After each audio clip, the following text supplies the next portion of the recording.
We all use IPv4 and we know that IPv6 is the future. But wait, what happened to IPv5? Why did we completely skip that version?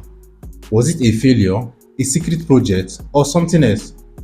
Well, stick around. In this video, I will walk you through the missing chapter in the internet history. The internet started with IPv4, which assigned a unique address to every device. It worked great for a while. But here's the problem. IPv4 was designed with only 4.3 billion addresses. Sounds like a lot, right? Well, by early 2000, with smartphones, smart TVs, and IoT devices, we were running out of IP addresses. The internet needed a bigger solution. That's where IPv6 comes in. Now, instead of 4.3 billion addresses, IPv6 supports 340 undecillion addresses. That's a 39-digit number. It's so massive that we will never run out of IP address again. Now let me give you a little example. If IPv4 is a parking lot, then IPv6 is like a parking lot the size of the entire Earth multiplied by 1 trillion.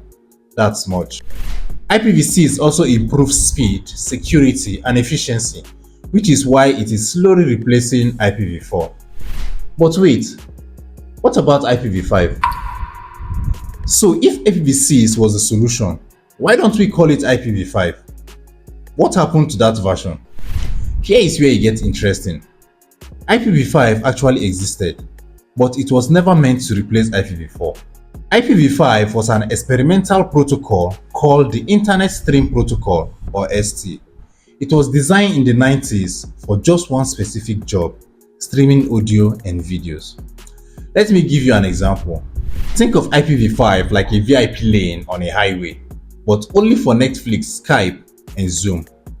It prioritizes streaming traffic so videos and calls won't lag. But the biggest problem is this: IPv5 still uses 32-bit addresses just like IPv4. That means that it faced the same problem IPv4 faced, so it could not support the growing of the internet. Because of that, IPv5 was never adopted as full replacement, and the world moved on directly to IPv6 instead. So, if so, why not name IPv6 IPv5 instead? Well, the reason is simple. Since IPv5 already existed as an experiment, naming the new standard IPv6 avoided confusion. It's just like how Microsoft skipped Windows 9 and went through from Windows 8 to Windows 10. Sometimes companies skip numbers for clarity. So now, next time when someone asks you why doesn't IPv5 exist, you know what to answer, right? Kudos. Now we know IPv5 was real, but it was never meant to replace IPv4. Instead, it was just a stepping stone for streaming technology. And that is why we jump straight to IPv6. But here is the real question. Do you think skipping IPv5 was the right move?